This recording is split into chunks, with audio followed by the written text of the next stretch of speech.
Hello, hello. How is it going? This is the fourth and last session of our series, trying to teach you all as much as we can about IoT, about some of the interesting scenarios when it comes to connecting all kind of things. And it was like Jim really did a great job in the three previous sessions, introducing you to the world of sensors, actuators. One thing that is, I think, super important there is for everyone to realize that sensing our physical world is so much more than just temperature and humidity sensors. There's actually a lot there. And then what happens when you start connecting your sensors to the cloud? And yeah, speaking of sensors, today I want to spend the next hour, and I hope many of you will be tuning in and asking all the questions you have on your mind. We're going to talk about a different approach to sensing our surrounding world. Specifically, we're going to talk about what it takes to build an artificial nose. And we're going to talk about something that's called TinyML, essentially doing AI and doing machine learning at the edge. And we have some guests today, so it's going to be an interesting experience to see how those guests are going to let me do my presentation. But yes, building an artificial nose and some of the learning objectives for today. It's going to be like, what is TinyML anyways, right? Is this a framework? Is this a particular piece of software? Is this just a concept? What is it, and why should you care? Why should you care? You should care because it boils down to taking sensor data to the next level. Sensor data only takes you so far. I mean, it's great to be able to monitor the temperature, the humidity, whatever in a factory, in a house, in a car, but you often need more than just the raw data to take action, right? And so what happens when you start using machine learning and AI to extract more data than the raw data itself, right? And so that's essentially going to be trying to see whether the scenario is there, again, in the light of an artificial nose. And then circling back to IoT, why is it so interesting and so powerful to look at TinyML in combination with IoT and Internet of Things scenarios?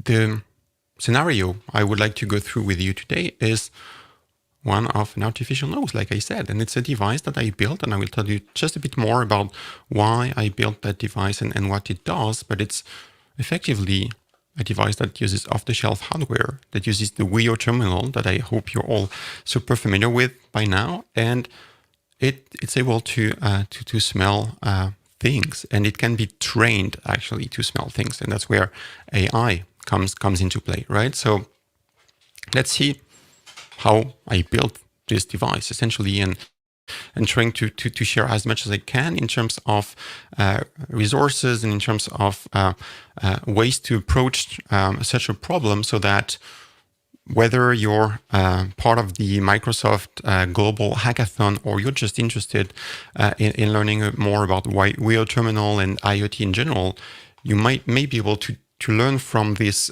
particular application and realize that TinyML and ML on constrained devices is something that's also accessible to you and might open the door to really cool applications. So before jumping more into the meat of the presentation, a few words about myself. I'm a program manager here at Microsoft. I've been with Microsoft for a few years. I'm part of the Azure IoT product group, so working on our offerings, our cloud offerings for, cloud and more actually, offerings for all things Internet of Things. And my role more specifically is to work with communities out there, and the Seed Studio Wio Terminal / open hardware community is one great example of communities that work with either open source software or software that does the job really well when it comes to IoT, right? You might have solutions out there for doing AI, ML, for doing low power wireless network. How does it work when it comes to combining those technologies and those solutions with Microsoft solutions? And yeah, my role is essentially making sure that there is a great story and great integration for people who build IoT solutions by assembling essentially hardware coming from X with machine learning solutions coming from Y and cloud offerings provided by Azure, for example, right? And so you can find me online. And today you can find me in the chat, essentially with some great support from Jenny and many other folks from Edge Impulse and from Microsoft here to answer your questions in the chat. So make sure that you use the opportunity of this presentation being live if you're watching it live. If you're not, then you may want to catch up on the recording and ask your questions in the comments. That works too.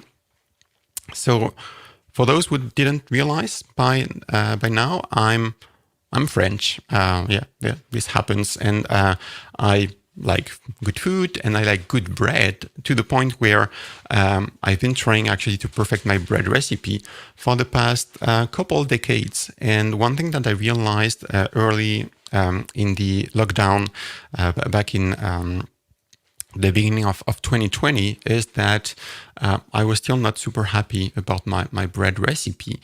And I wish I could use technology to let me know when my sourdough starter would be perfectly ripe, right? And so I've been tinkering, just like Jim, for many years now with all sorts of IoT sensors and Arduinos and Weo terminal. And I was pretty confident that I could use sensors and an Arduino kind of device in the form of the Weo terminal to help me figure out when my sourdough starter would be perfectly ripe. And beyond that, what I wanted to do is explore the realm of AI and machine learning, in that the kind of device that I wanted to build would ideally be some kind of device that would literally smell my sourdough starter, and I would then bake bread, and that bread would be reasonably good based on my human experience in trying to figure out when the sourdough starter is perfectly ripe. And then I would build and teach an AI model the correlation between the smell of the sourdough starter and the quality of the bread, so that over time the model would be able to, in advance, tell me, hey, you know what, your sourdough starter smells like it has reached its ideal fermentation level. You better get going and bake your bread. And so that was my idea, except that I wasn't quite sure where to get started in terms of what is AI anyways. Like many of you, I'm sure one way or the other, you're in the same situation. You might be using AI as an end user or even as a developer. You might be reusing some existing frameworks, some existing models, but what is an AI model anyway, and how would you go about building one, training one? If you're like me, you may have tried to go through some tutorials to teach you how to recognize images and things like that, and maybe some of the math behind it sort of eluded you. Good news is you're not alone. I'm literally telling you how I've tried and go past this sort of mental barrier, and how I ended up using my idea. Might be a silly one, right? I mean, trying to build a device to smell sourdough.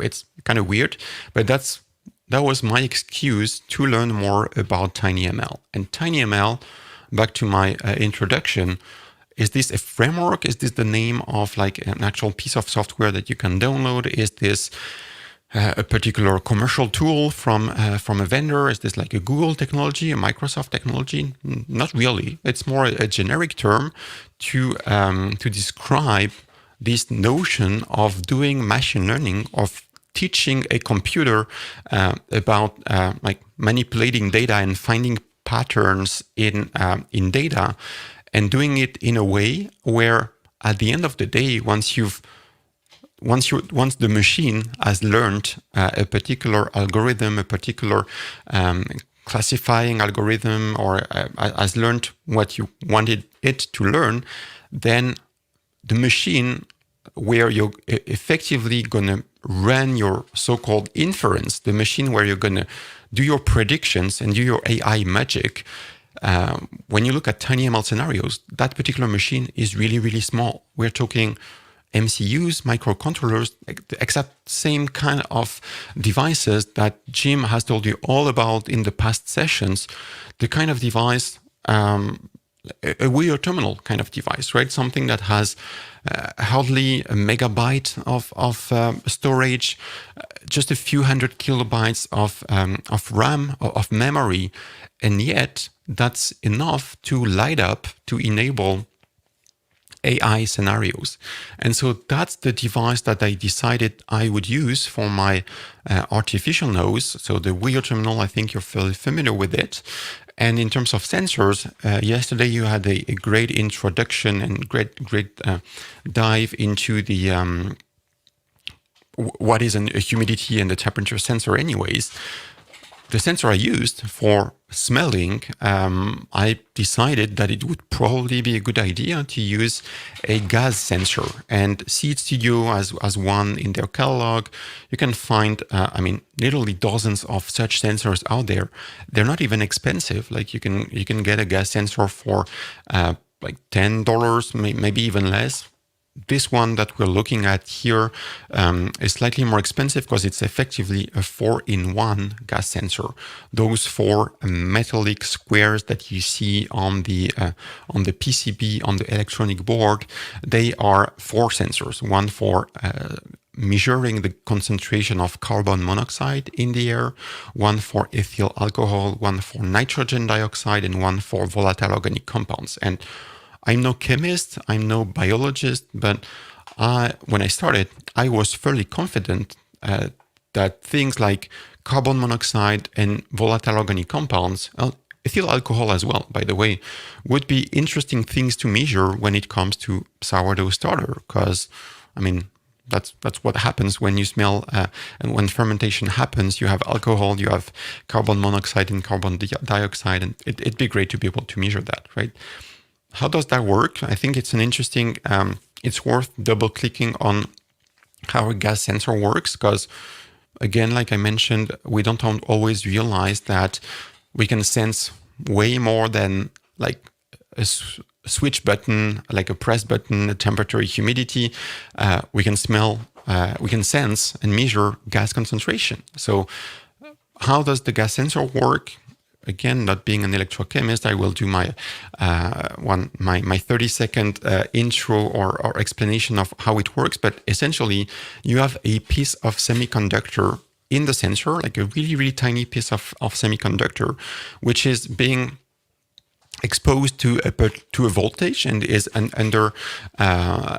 is powered on. And then this piece of metal, being a semiconductor, it actually reacts with chemical compounds in the air, and based on the kind of sensor, whether it is an ethyl alcohol sensor, a CO sensor, etc., it will react with different molecules and atoms in the air, and there will be a chemical reaction where some electrons will be either attracted to the metal or torn apart from the piece of metal. But those electrons moving around will effectively cause a change in resistance for the sensor, which means that this is something that can be measured in the by the microcontroller. Hence, this is something that we have access to in our software, in our embedded software.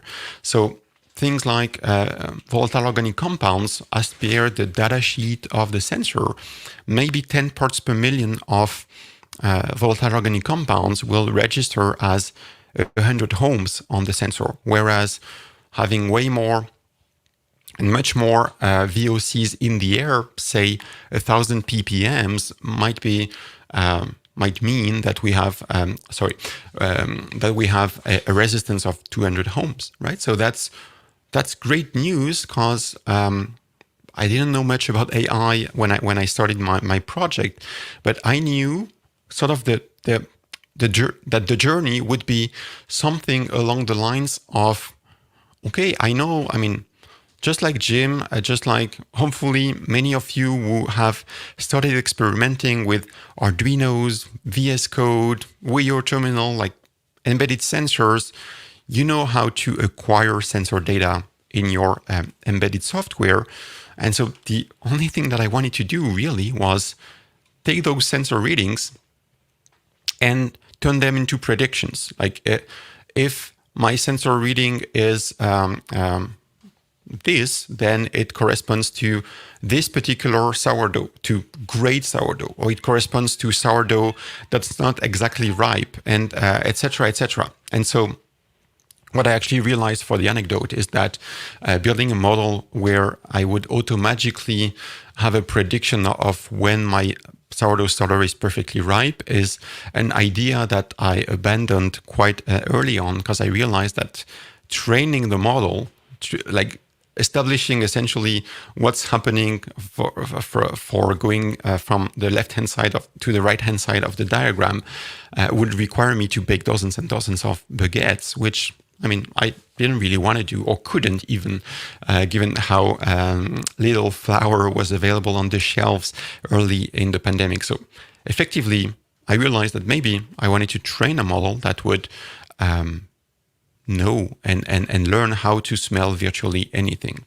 So it would essentially start by acquiring lots and lots of data and label the data, right? Essentially, the idea is there must be some kind of mathematical function that takes raw sensor readings and measuring how the concentration of each of the 4 gas compounds that my gas sensor can measure, how does that correlate? How does that relate to a particular smell, right? And so I would need to acquire tons of data and label the data. So essentially, the idea would be to leverage, and that's where early, like I think we're talking May of 2020, I decided that I would use the Edge Impulse tool to help me in my journey. And turns out the tool provides a great solution for essentially taking the data from my sensors, going through the Wii terminal directly to the cloud. Because at the end of the day, it's not just a handful of data points and sensor readings that I need to manipulate to potentially train an AI model. It's literally thousands and thousands of data points. And so using Edge Impulse and the Edge Impulse tooling, the idea would be that I would start by programming my Wii terminal so that it would dump sensor data to the serial console, similar to how you've seen Jim show you some kind of like Hello World examples where you would print data on the serial output of the Wii terminal. I did just that, except that the kind of data that I would output to the serial console would be the raw readings from my Wii terminal. And then by running some kind of daemon locally to my on my machine, I would route the data to the Edge Impulse cloud environment so that I can work further on the AI magic, except that it's not that magic. But yeah, it starts with data collection. So I want to show you real quick how that works, like whatever was in this diagram just before. I want to show you how it works in action and how it works live. So this is my desk with the Wii terminal running. Like it's actually running my my initial application. And what the Wii terminal does is, so I have the gas sensor attached to it, by the way, right? So just want to make it clear, the very same sensor you saw before on the in the slides. And you see a USB cable coming out of the Wii terminal. So if I open up my my terminal here, and I could show you that straight from VS Code as well. But what I want to show you on my desktop here is what's happening on the serial console. right? And so the serial console on my desktop is effectively dumping. Like we see the raw sensor data, we see the data coming out of the of the Wii terminal, and right now this is I mean the gas sensor is sort of in the air. But if I am to put the sensor if in a can of coffee powder, then we're reading slightly different sensor data, right? And if we can make sure to see the my desktop as well for the live stream, that'd be great. So this is the sensor data coming out of my Wii terminal.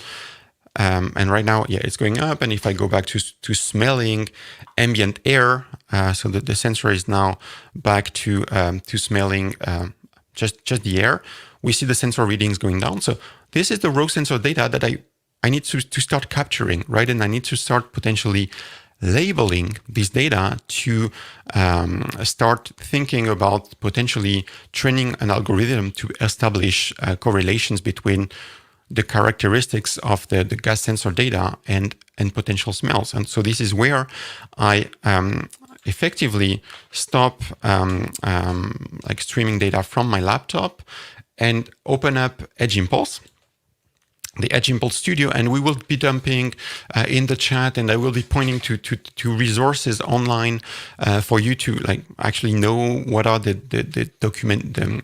pages in the Edge Impulse documentation where you can go to learn more. But I thought that a live demo might be worth 1,000 words. This is Edge Impulse, the Edge Impulse environment, with a brand new project where I want to start building an AI model that could be about doing image recognition, could be about training wake words for like having a microphone that detects wake words, or in my case, I want to start thinking about a potential AI model for smells. And so how does that work? I need to connect the Edge Impulse cloud environment, and so we are in the browser here, right? What you see on my desktop is my browser.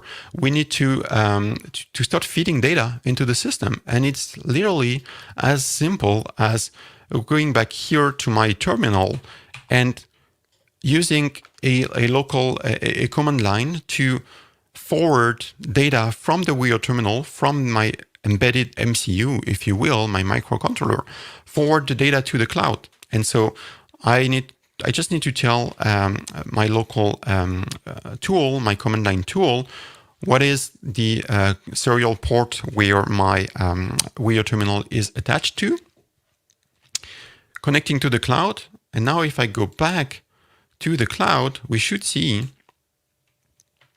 there we see it, that we have the ability straight from the cloud environment to trigger a data capture. And so right now the sensor is smelling ambient air. So I can be like, hey, how about we capture 5 seconds of data and we label that data ambient air, because I mean, that's what we're smelling right now. And we have great support in the online environment to also like visualize the data. Maybe I will do another data sample where I start putting my sensor in the coffee can and I start sampling 5 additional seconds of data. And let's see how it looks like. It should be fairly different. Yes, it is very different. Like ambient air was like we were reading about 500 ppms of nitrogen dioxide, and everything else being pretty low on the scale. Here for coffee, as soon as I put the sensor in the coffee can, then it starts going way up, right? And so that's interesting. That's the kind of sensor data that's going to be useful, hopefully, to identify smells, right? And so the next step is to use this raw data and get to the point where we use this data as the input to some kind of what I literally call a function. We want to identify and build a function as in a mathematical function that takes an input and which will be the sensor readings, and as an output will give us a prediction of this is coffee, this is ambient air, this is whiskey, etc., etc. So essentially, I want to get to the point where I capture tons and tons of data, right? Like here, this is data corresponding to whiskey, and then figure out how the raw sensor readings are. Yeah, what is it that makes those sensor readings identify, characterize such and such smell?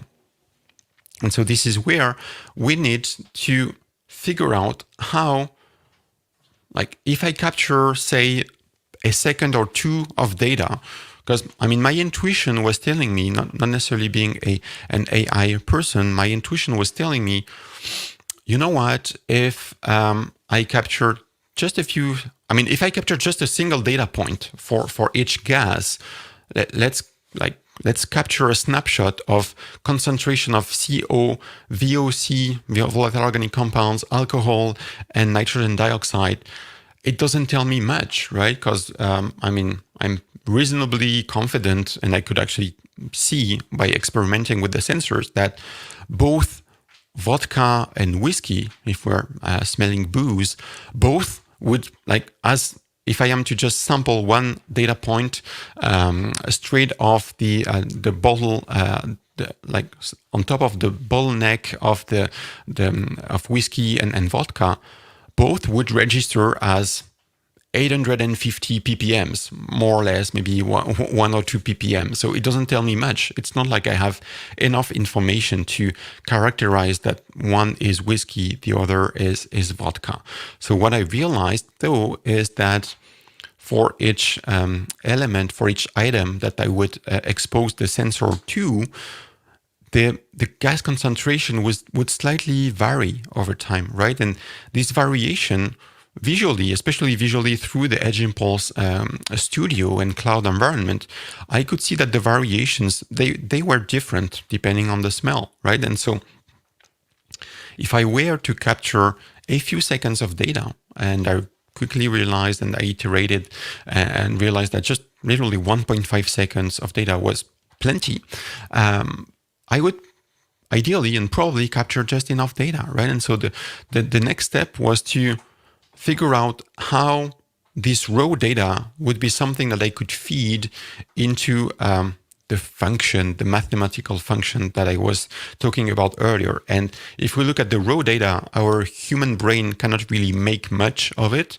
and a computer either, right? It's not like it's not like we have a clear vision of what's going on there. But if we start tinkering with the data, and this is something that the Edge Impulse environment guides you to do, you can start like tweaking the data and making sure that it's structured in a way where whatever information might be hidden in the data starts emerging, right? So it starts by making sure that, if you acquire data corresponding to 4 different sensors, you'd better structure your data so that it's effectively looking like you have 4 different sensors and each ending in a dedicated, each ending in a dedicated bucket, kind of stuff, right?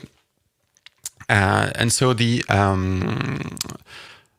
once you've done that, another step is, and again being guided by the Edge Impulse environment, is making sure that you normalize the data so that whatever computations you'll do later on, it's probably going to be computations in the form of trying to figure out the probability that such or such concentration of such or such gas corresponds to a particular smell. So you'd rather think about your quantities as things between 0 and 1, because at the end of the day, that's what you're looking at, right? If you have 100% alcohol, 0% carbon monoxide, and 1% nitrogen dioxide in the air, it's going to be maybe 100% whiskey, right? So that's another thing that is that you need to do in your sort of thought process. But something that the tool guides you really well to do. And once you've done that, and this is where things clicked in my brain, and I will do my best to make it click for you as well. You may have heard about feature extraction. When it comes to machine learning, one thing that you want to do before even thinking about building an AI model is doing feature extraction. And that's exactly what we're looking at. Like here, this array of data, the numbers you see here are way more meaningful than what we had right here. Here, this is raw sensor data. Here, this is the extracted features, and this is the things that really characterize the smell. And that's something that I eventually ended up calling the olfactory fingerprint of the different smells, because what you're looking at here is fairly simple maths, very simple statistical functions that we ran against the raw data to extract for those like 1.5 second time slices, time windows. We extract the average, the minimum, the maximum, the standard deviation, things like that for the gas concentration, so that we have numbers, like single numbers that characterize on average how the smell, how strong such or such smell is alcohol-wise, but also how much it varies, right? If the standard deviation is really close to zero, then it means that the smell is fairly steady, right? If the standard deviation is slightly higher, then it means the smell is maybe more volatile, right? And so that way we capture interesting information, right? Or at least we capture information that at the end of the day, I realized was enough to effectively train a model. So if we go back to what we were trying to accomplish, the idea was trying to go from raw sensor data to a prediction.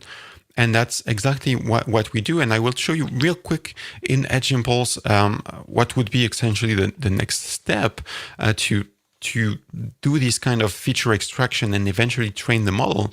And you see that it's reasonably straightforward, but it really starts with feature extraction. That's what was missing in my brain when I started building the AI nose, and something that hopefully is more tangible for you now as well.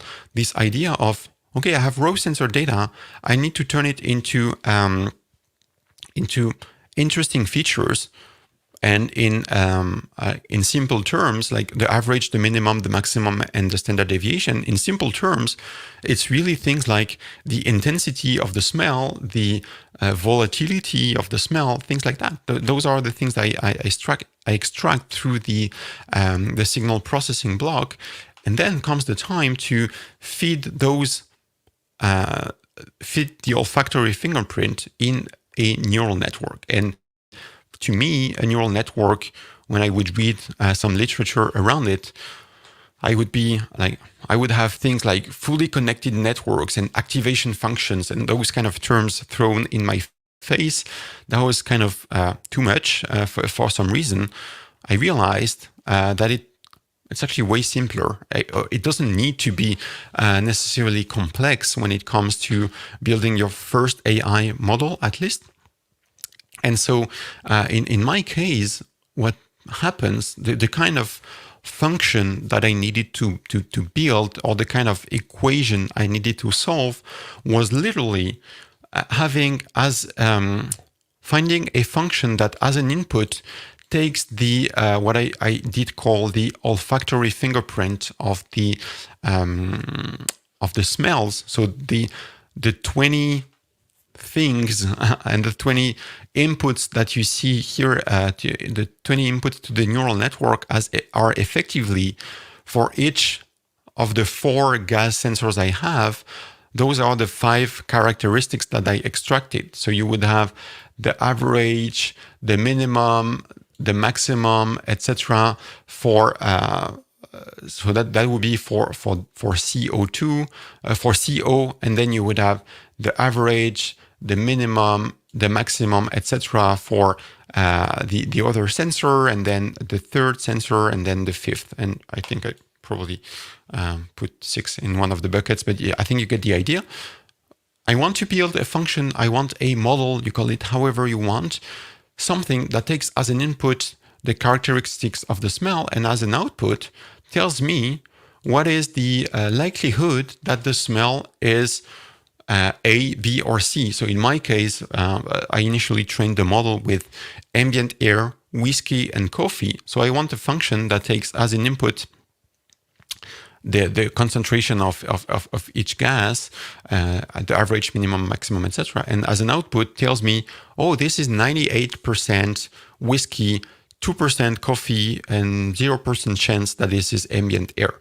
And effectively training the model, what people refer to as training the model, is trying to solve the equation by doing a lot of trial and error, essentially, although the learning algorithm can be slightly smarter, but trying to figure out what is to solve the equation by being exposed to the so-called training data, essentially telling the model, this particular input, this is something that we know for sure is 100% whiskey. So try and solve the equation assuming that this input gives as an output 100% whiskey, 0% ambient air, 0% coffee. And then do that over and over again by having training data and trying to find what is the best model for the training data. If we go back quickly to Edge Impulse, granted that I start acquiring enough data, and in my experience, having just a few minutes of data for each smell was enough. As soon as you have enough training data, you can start trying to design the model, right? And designing the model can be reasonably simple. You have lots of support in their environment, and essentially, as an input, it's going to be the raw sensor data. In my case, it's gas sensor data that I acquire at 10 hertz. So every 100 milliseconds, I would read sensor data. I want to find a way to route this data through my signal processing algorithms, my neural network, so that at the end of the day, it gives me a prediction, right? So when it comes to extracting the meaningful features, I just need essentially to get let me be guided by the Edge Impulse wizards, and I have some interesting explanations here. And one is you may want to use a flattened processing block if your data comes more or less in the form of slow-moving averages, like temperature data and things like that. So I feel like that's the kind of data that I'm going to manipulate, right? At least I'm not manipulating images or audio. So using a flattening building block is probably going to be interesting. And then once I have flattened my data and extracted the key characteristics, and essentially once I have gotten rid of the notion of time, at the end of the day, I don't really care whether I smell during 1 second, 2 seconds, 3 seconds. What really characterizes the data is average concentration, the standard deviation, things like that. So that's why it's called flattening in a way. And then once I have extracted those characteristics, then I need to run the data through a classification algorithm. I want to learn patterns from the data so that whenever I present my algorithm, my model with new data, it's going to be able to make predictions, essentially. So that's the kind of workflow that you want to go through if you're interested in playing with TinyML. Maybe for you, it'll be with gas sensors as well. Maybe it'll be with temperature sensors, with humidity sensors, with torque sensors, weight sensors. Could be anything really, right? But you get the idea. You start capturing sensor data, feeding the data into the Edge Impulse environment, by routing the data directly from your Weo terminal to the cloud through your desktop computer. You acquire the data and then you start designing your model. And if I wanted to go one step further, I could just save my impulse and show you slightly more, and some of the things that I've shown you in the slides, how would they look like in the Edge Impulse Studio.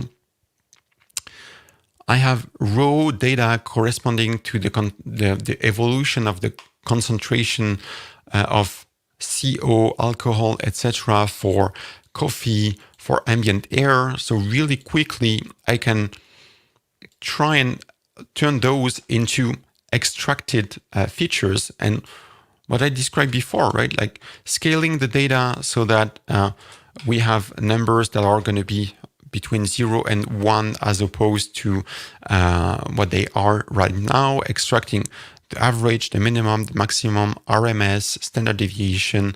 Those I'm going to assume that I don't necessarily need them. And let's see, I can generate, like actually extract the features that correspond to my training data set. And then we're going to have some really nice visualizations to visualize in on a 3D graph and with a 3D axis how well ambient air and coffee are, how different they are when it comes to the average concentration of each gas, the minimum concentration of each gas, and essentially see if the features that we've extracted are really characterize the smells. It looks like they might, at least like the ambient air is completely like in a different space than coffee when it comes to the concentration of nitrogen dioxide, carbon monoxide, and ethyl alcohol. So that's interesting visual feedback. And so the next step would likely be to build the actual neural network, build the figure out what should be the parameters to the equation we're trying to solve. That one equation that takes as an input the characteristics of the smells and as an output would give me the predicted smells, right? And so we could actually try and train the model, but we have so little training data that it probably won't make a lot of sense to train the data. But I mean, I can show you at least the way the workflow there, and at the end of the day, we would have a model that is effectively the kind of model that we would be able to deploy as a library, as an Arduino library. Just like Jim yesterday gave you an introduction to the kind of libraries that you may use for connecting to Azure IoT and to Azure IoT Hub. Here, straight from the Edge Impulse Studio, I can build an Arduino library that I can download on my machine and then start using in VS Code or in the Arduino IDE that I can start and use to build my embedded application and to add TinyML to my embedded application. So that's pretty interesting. And I mean, again, there's tons of literature out there for you to learn more. But essentially, the next step, once you've trained a model, is to start using it in your code, right?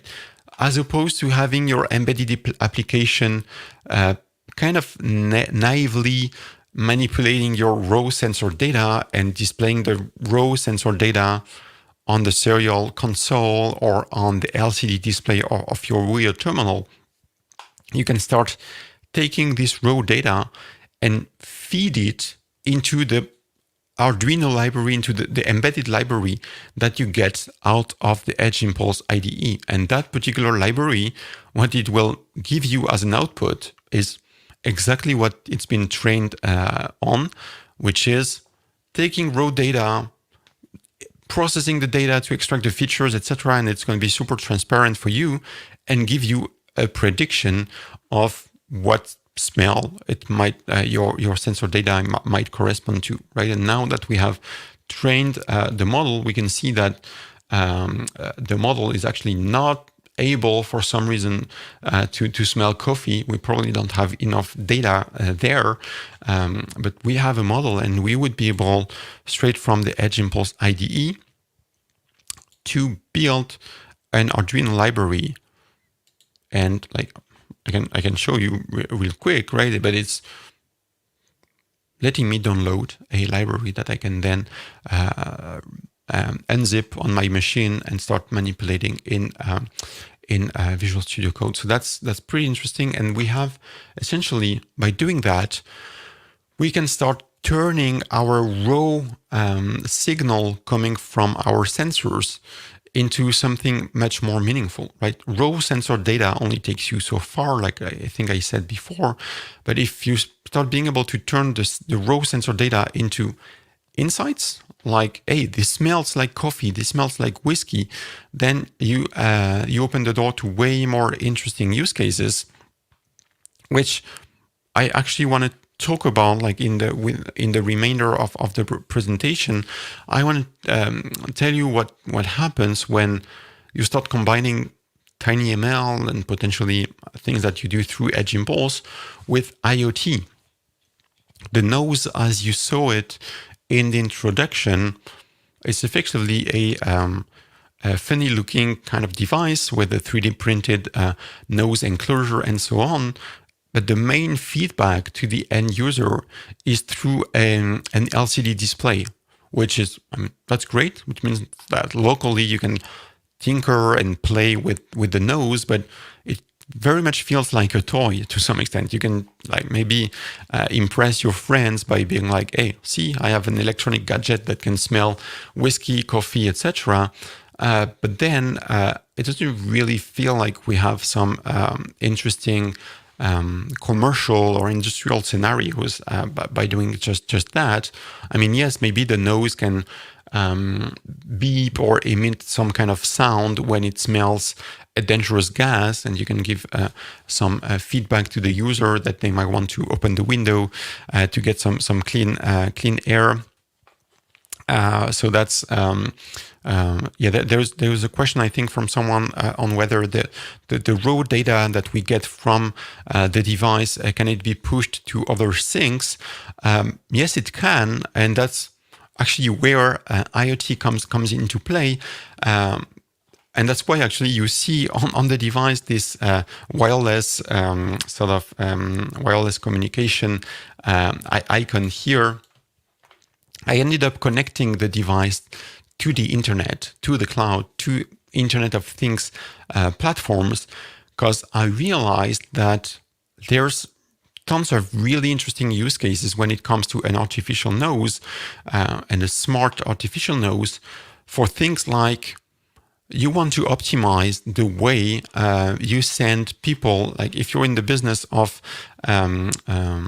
cleaning restrooms and office buildings, etc., you send your staff to clean the rooms, probably with some kind of regular schedule, right? Every day at 5 a.m., it's someone's duty to go and clean a particular building. But what if you could deploy a device, ideally like in a remote location, and ideally the device is not even visible to the end user, right? The device can smell how clean the air is, and automatically the device reports the data to some kind of internet backend, so that whenever the device smells that something, that the air is a bit stale, then you can get a notification, right? And so that's exactly what IoT is about, right? And so you've seen yesterday and in the previous sessions that, of course, one good use case for IoT is to use raw sensor data, like to turn the sensor data into some kind of telemetry and some kind of signal that you send to the internet backend. But what if the signal could be sort of a signal on steroids in the form of a prediction, coming out of a TinyML, like out of a machine learning algorithm? And that's exactly what I ended up doing and building, and effectively looking at what some would call AIoT scenarios, AI plus Internet of Things. And so effectively, the nose can be connected to the internet so that you can have the nose on one hand, the cloud backend on the other, and then you can start thinking about, and to the question earlier about can the telemetry be sent to other sinks? Yes, it can. And so the telemetry coming from the nose can be fed into a cloud environment so that all the history of like how the gas concentration evolves over time in a particular room, in a particular building, in a car, I mean, you name it, you can capture this data in a cloud environment and in a cloud database maybe, so that you have access to all that data later on to process it, to do some post-mortem analysis of what happened in your environment, to use the data maybe to also refine and improve the quality of your AI model. And yeah, that's definitely something that you can do. And it can go both ways. And that's also very interesting. If you think about AI for smells, initially, maybe you build a model that can tell clean air from stale air and make the difference between fresh air and air that means that maybe you need to do some cleaning in the room.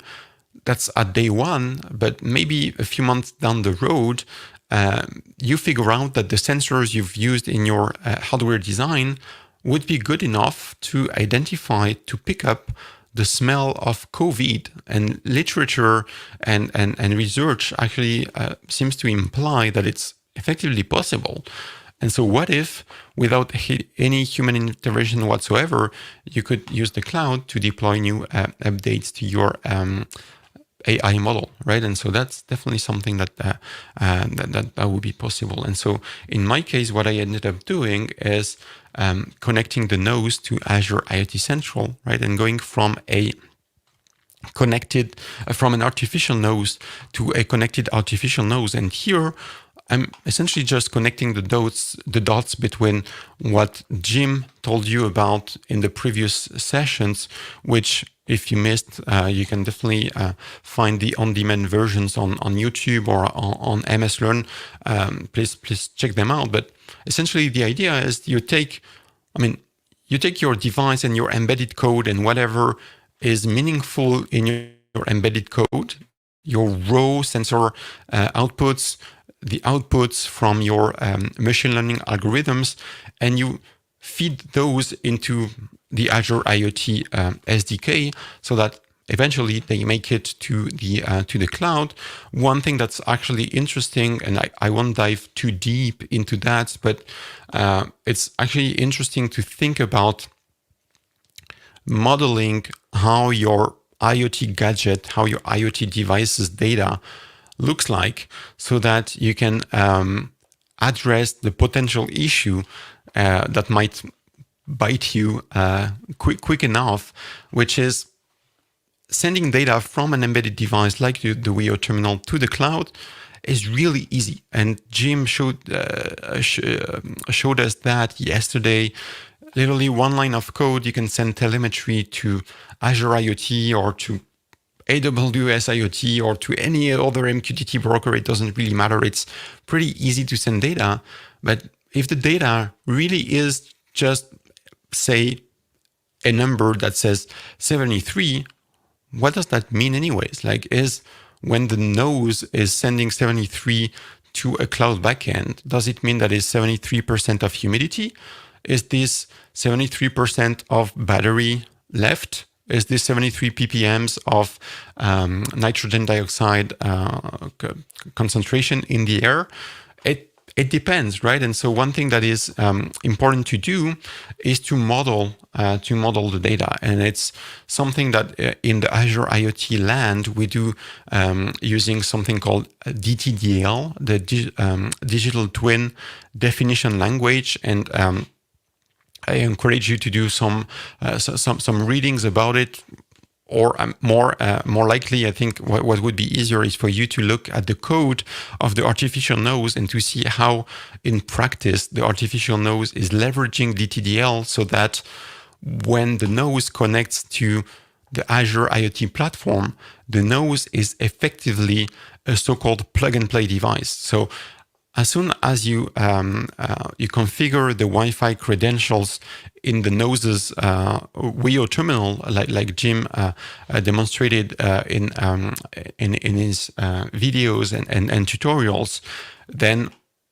as soon as you have Wi-Fi connection, you are effectively have data flowing into the Azure IoT backend, and not only data, but data that is meaningful, data that starts showing up on your IoT dashboards as effectively being VOC concentration, NO2 concentrations, and things like that. So that's it's pretty important to not necessarily at day one to think about describing the contract of your devices for your devices data and thinking in terms of plug and play and so on. But it's good to introduce that in the solution so that you build a solution that's effectively more interoperable than if you were to not use something like DTDL.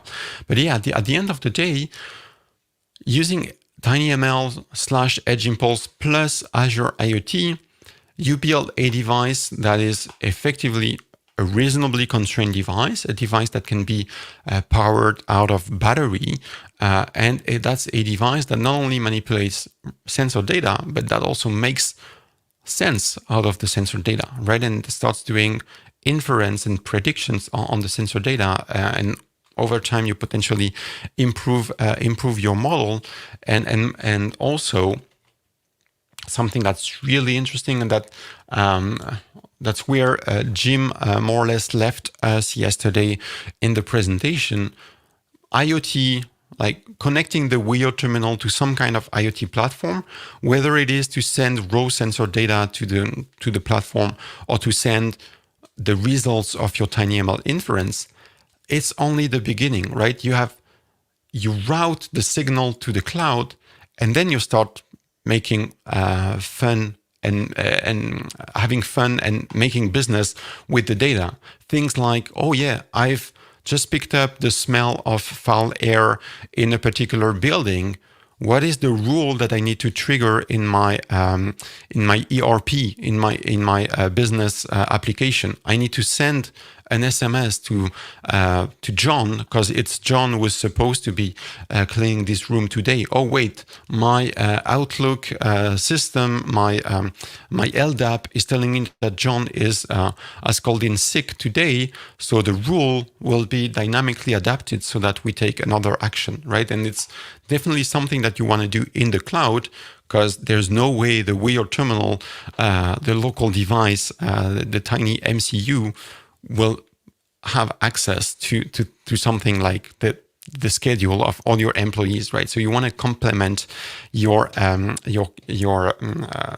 edge environment, your MCUs, with all the power and all the dynamicity that the cloud can bring, right? And so connecting the IoT device to the cloud really is like literally just the first step. And you want to use the cloud to visualize data in real time, to contextualize the data with your enterprise systems, and so on and so forth. And like feeding the data, like entering through the Azure IoT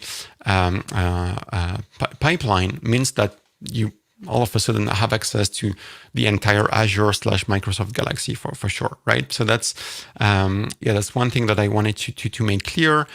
Skipping quickly on that slide because I want to make sure that I can wrap things up before calling it a day. In a nutshell, like TinyML, to me, it's really important in that it allows you to make your devices smarter, and it doesn't require necessarily tons of processing power. Even a tiny device like a Wio terminal can run AI and machine learning, but when you start combining that with the cloud, then you can leverage like both the strength of having a tiny device, but also all the power of the cloud. And the artificial nose, everything is accessible online. The code it's on a GitHub repository. You can even order a developer kit that comes with the Wio terminal plus the dedicated sensors that you might require. And with that, I would like to thank you all for your attention. I think I'm running out of time, so some of the questions that came in late, either some of my colleagues will already have had a chance to answer them, or I will spend the next few minutes in the chat answering them. But yeah, thanks all. I hope you will get started hacking with the Weo terminal, with temperature, humidity sensors, gas sensors, or any other sensors really, and start connecting your solutions to IoT platforms. Thank you.